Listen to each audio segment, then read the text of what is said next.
If you win, you manifested it. Fantastic. If you lose, you would have spent so much time imagining it that you're really going to want it. And because you're really going to want it in your mind, you're going to be more motivated to work hard than ever before. Most of you do not use your mind for what it's for. You've forgotten how to imagine things. But you cannot close your eyes and vividly imagine. You can't give yourself goosebumps. You can't evoke an emotion in yourself anymore. This is an age-old skill that humans had very recently up till social media. You should be able to close your mind and imagine the life you want to live so viscerally, to the point where you can taste it. So that this reality, the one outside of your mind, feels like nothing but a prelude, a ramp, which allows you to get where you want to go. The mind is that powerful. If you ask any champion of anything, they always envision themselves as champion all of the time. And the reason they do that is, one, so they feel confident, but two, so that if they don't become champion, they're more angry and more motivated for the next attempt to ensure that they do become champion. So that's the mentality and the mindset you have to have. Your mind is your number one ally in all things. A lot of you have been sabotaged internally by your own mind. Your own psyche is working against you. When you have negative thoughts that prevent you from being the best version of yourself, you should understand that your mind is attempting to betray you. And you should feel disgust because you have enough enemies. There are enough people in that opposing trench trying to destroy you. If you're watching this and listening to this right now, I promise you, if I were to give a button to most humans on this planet, if I were to go up to an average man, 25-year-old man of average income anywhere in the world, and say, if you press this button, this guy's gonna die. And I'll show a picture of you holding your dog, cuddling, being a nice little boy, whatever you're doing. I'll make you look sweet and innocent. I'll say, if you press this button, this guy dies, but you get $100 million. You do understand that 99.9% of people will press that button, right? And they'll take that 100 million without remorse. They won't really think about you very much. And if they do, they'll distract themselves with a Lamborghini and with bitches. That's it. They won't care about you. There's enough people in the opposing trench who are prepared to destroy you for self-interest that the idea of you not having every single part of you on your own side is truthfully sad. You need to be in a better position than that. You cannot allow your own mind to betray you ever. It has to be 100% on side all of the time. Once your mind is on side, once every part of your psyche is on your team, that's when you can go and look for other teammates. You can expand your network of other people whose psyche is all 100% on their side, and you have a unified outlook on the world. Then you can go and get things done. But the idea of self-betrayal is something most of you are struggling with and you didn't even realize. So as a thought experiment, we're going to sit here, and I want you to actually think about it. How many times have you doubted yourself? How many times have you didn't feel like doing something you knew you were supposed to do? How many times has your mind tricked you into procrastination or being lazy? How many times has your mind convinced you that it was okay to fail and lose even though you didn't try your best? How many times have you sought comfort in excuses? How many times have you betrayed yourself? Don't worry about your enemies attempting to crush you. That's another conversation. If you actually analyze most of your failures, you're going to see the majority of them come from self-sabotage. And once you're in a position like me where you never betray yourself, where your mind never lets you down, ever. My mind knew exactly what I had to do. I did not miss a single day's training. I did not lose my mind. I did not go mental. I did not have a breakdown. I acted exactly as I was supposed to act. I was fully professional in all things. I got as much work done as I could possibly do. I was extremely productive. I used the experience for what it was. My mind never betrayed me. If you listen and look back on most of your failures, you're going to see that it was your own mind that betrayed you. It wasn't your enemies that tricked you. It wasn't your enemies that outmaneuvered you or outsmarted you. Most of you are not yet at high enough echelon to even have enemies of caliber. You were simply self-betraying. And until you identify that pattern and get yourself in the habit of ensuring that is impossible, then you're always going to lose against people who fully believe in themselves. You know, one of the things that stupid people have that makes stupid people quite successful sometimes is irrational self-belief. And the smarter you are, sometimes the harder it is to irrationally believe in yourself. But if you're dumb enough, you can be arrogant enough to have this irrational self-belief, and you will see some people be very successful, and you say, how is this idiot successful? Because they're so stupid that they don't consider the idea of failure. Their mind isn't advanced enough. They are not cognitive enough to consider betraying their own being. They only see outside. They don't self-reflect. If you're intelligent enough to self-reflect, you need to do it so that you can come up with feedback, so that you can constantly improve. But be very aware of the trouble that can come from a mind that's not 100% on your side. My mind is 100% on my side in all ways. If I have to do something difficult, even if my body can't do it, my mind believes I can do it all the time. And you'd be amazed how much of life, even in the physical realm, is mental. If you believe you can run a marathon, you can run a marathon. If you don't believe you can run a marathon, you can't run a marathon. Because a marathon is hard. And by believing in it, by truly believing you can do it, then you will your body to a different level than if you don't believe you can do it. It's the same with absolutely all things, including making money, including the gym, including dealing with mental struggle. Anxiety is self-betrayal. Panic is self-betrayal. Procrastination is self-betrayal. Laziness is self-betrayal. Lacking motivation is self-betrayal. All of these things are self-betrayal. Most of you, your largest enemy on the planet today is yourself. You are the one who is destroying your own prospects because you don't have your own mind under control. And one of the things that's crazy about the world is your mind is one of the few things you can control. You can't control very much else. You can only control your mind. It's the only thing you have control over. So if you don't control it absolutely, you're going through life with no control over anything. You don't control your own mind, which means by extension, you do not control your life. You do not control your woman. You do not control the weather. You don't control nothing. You're just an empty vessel going through life with zero control over anything. You can control, once your mind's in check, your reaction and attitude to things. When you're in the trenches, there's people who give up. There's people who quit. There's people who sow FUD. There's people who feel sorry for themselves. There's people who want an easy way out. And there's other people who say, listen, this is a test. And the only way we're going to get this done is to be irrationally positive all of the time. He's like, well, what can I do about the price of Bitcoin? Perhaps nothing. But the universe may reward you karmically if you at least try to do something positive. Go for a walk. Go for a run. Burn some calories. Why don't you go down to the nearest grocery store and buy the old lady's groceries? How about that? You're unhappy that Bitcoin's gone down. Fine. What I recommend you do, although you may not understand this because you don't see them as linked, but karmically, all things are linked inside of this universe. Go down to the local grocery store and buy some groceries for an old lady. That's what you should do to fix the Bitcoin price. Now, will that genuinely affect the Bitcoin price? I don't know. It's amazing how this world works.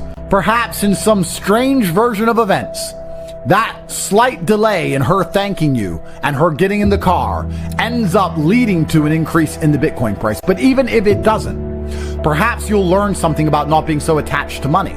Perhaps you'll feel grateful and understand you have a lot more spare money than you thought in the first place. Perhaps your attitude to the world will change, which will allow you to be more open-minded so that you can approach opportunities in a different way so that you make more money later on. Karmically, it's impossible for us to tangibly link how that positive action will lead into something else positive in your life later on. We just have to have faith that it will, because it will. So when I said this to this guy, he's like, LOL. That's his reply. He replied LOL when I said he should go buy groceries for somebody. And he doesn't understand the world. And I thought, well, why don't I go speak to thousands of people and talk positive then? Not to save him, but just to put my money where my mouth is. Just to prove that you can just do something good. And if you just do something good, it is better than doing nothing. Rain dances work. If you need it to rain, you shouldn't sit and pray. You shouldn't sit and hope. You shouldn't sit and complain that it's not raining. You shouldn't sit and wait. You should rain dance. Does a rain dance make clouds appear? No, but you should take action. Perhaps your rain dance, although will not make clouds appear, will be viewed by a tribe high on the mountain far away, and they'll look down seeing you rain dance and realize that you need water. And then maybe Providence and luck will have this tribesman appear with big barrels of water saying, we think you might need water and we have some spare. If you didn't rain dance, they wouldn't know. They just see you sitting around being a mopey dipshit, crying his eyes out. That's why it's so important to take action in all things. Action solves all. Raw action is the answer. Raw action solves all. It is a mindset. So this dipshit complaining about this crypto price, he's not prepared to rain dance. He's not prepared to help a granny with her groceries. He's not prepared to do anything. God does not reward men that way. God rewards men who attack the world. You have to go and get things. You have to show that you deserve them. Even in mating, men go get the woman. Men go get money. Men go take land. Men go. We go and happen to the world. The world doesn't happen to us. What did we say earlier about if you try your absolute best, you can always find the W even in the L? I tried my absolute best, so I win. Raw action solves all. If you had that kind of attitude, you wouldn't be looking at a crypto price and sitting there praying and hoping like a dork. You'd be doing something about it. Oh, I need your help. Do you? I don't even see you trying. And that's how God views things. That's how, in fact, most wealthy people view things. I haven't seen you do anything that warrants me giving you a second of my help. People feel like rich people are horrible because we don't help the normies. Even if you try and help normies, most of them are beyond help because they are self-sabotaging and lazy. You have to at least show to the people who are important in the world that you're not those things in the beginning if you ever want to be taken seriously, at least. That's one of the first things you can do. But I want to see that you give a shit. I only want to give money to people who know how to rain dance. I only want to give money to people who sit and believe that the rain dance is the answer. I like rain dancers. I like people who sit and say, I don't know what to do, so I'm going to do something. I don't know what to do, so I'm going to just do something positive. I don't know how to make Bitcoin go up. I'm going to buy an old lady groceries. I don't know what to do, but inaction in and of itself is an action. And men of honor do not allow the universe to decide for them.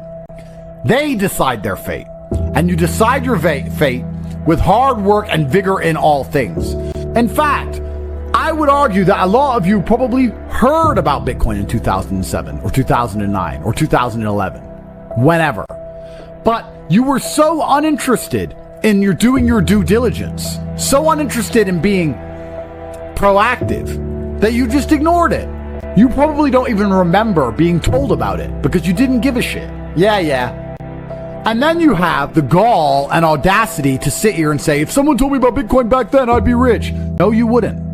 If you're the kind of person who would have got rich from Bitcoin back then, you're the kind of person who can get rich right now by taking action, by paying attention.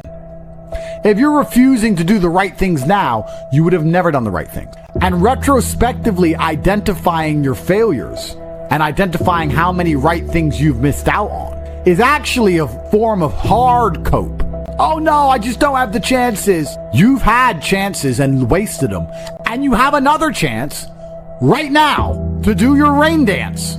You have a chance. You're sitting here right now during a chance. You have a chance from God because you're breathing. You have a chance right now to get things done. Now you can retrospectively look back on this period of time and go, oh yeah, I was young and energetic, but I wasted it. But if someone had just told me to try hard at this, I would have been. I'm telling you right now, I'm telling you about Bitcoin in 2009, but you're not going to do anything. It's almost impressive how difficult it is to make the average person move. The average person is a statue getting shit on by the pigeons, and they'd rather just sit there covered in shit than move. It's very hard to inspire people to take initiative to save themselves. It's incredible.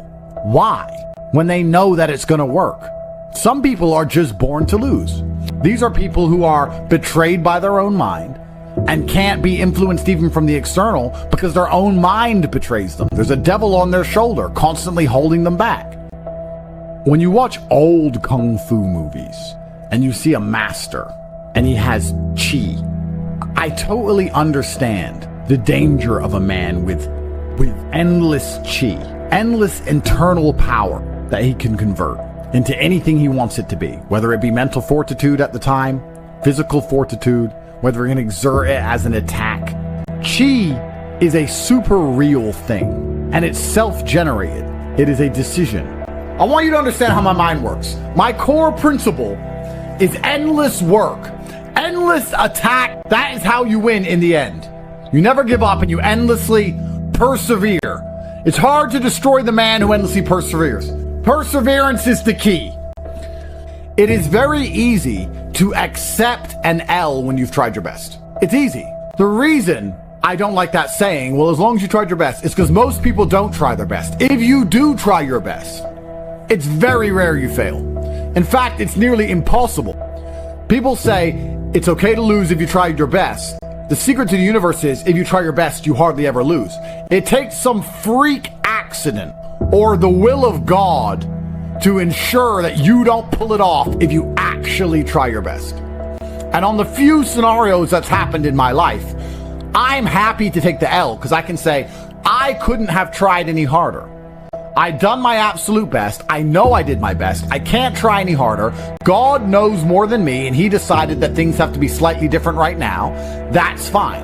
It's easy to take the L if you try your best. So if you try your best, you never feel the bitter sting of regret. You never feel the dark rankness. You never taste failure. It's never in your mouth. It's never lucid. It's never tangible. Because you approached the scenario with absolute vigor. And truthfully, effort is a muscle, like everything else. The more you exercise it, the better it becomes. So even if you try for 100% for something and fail, you've exercised your effort muscle, which means you haven't failed because you've learned something and become better at giving effort to things. You've become better at being concentrated on a task. So it's nearly impossible to fail in these scenarios. A lot of sayings are overused, never a failure, always a lesson.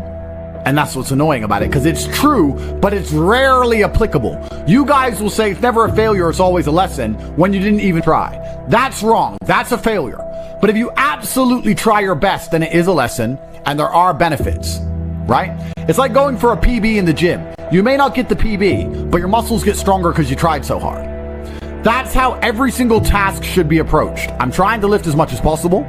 Perhaps I failed, but because I tried so hard and I strained so hard, my muscles ache and I got stronger anyway. Meaning I did not fail at the task of becoming stronger. There were tangible benefits to my effort in and of itself. Making things happen is the masculine essence to how you should approach the world. Work harder than ever before to be monumentally rewarded more than ever before. It's also about pleasing the universe and showing that you are prepared to put your concentrated calories, the calories you consume, you're prepared to put them into something. You're only going to be rewarded if you differentiate yourself from the crowd via effort.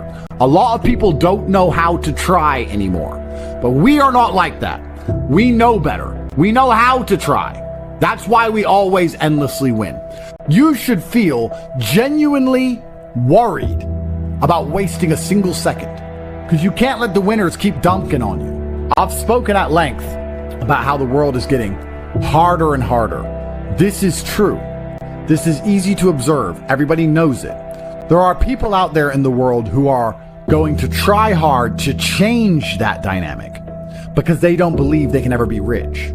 There are people who are going to sit and say, I don't want the rich to get richer and the poor to get poorer because I'm poor. And there's other people who sit and say, I like it this way. I like this challenge. I like that the game is rigged because now if I get rich, I get richer. That's how rich people think. Winners think, I have no problem with the rich getting richer and the poor getting poorer because I'm going to be one of the rich ones. Losers think, no, we need to spread it all out. If you accept the rich will get richer and the poor will get poorer, then you need to be prepared to do whatever it takes to win the game. Just like a video game, the harder the level, the greater the difficulty, the larger the high score at the end. I mean, you should try every day anyway. But let's assume you're the kind of person who can't try every day because you don't have that grit and consistency. If you're not going to pull your finger out now and finally try in these few days, when are you going to try? When are better chances going to come? Because they're actually right in front of you. This is a huge, important period in your life when it comes to your success and your finances. If you're not going to try now, when are you going to try? If you're inspired, hit that like button, share this video, and subscribe for more stories of leaders changing the world. And as always, stay inspilligent and keep fighting for your dreams.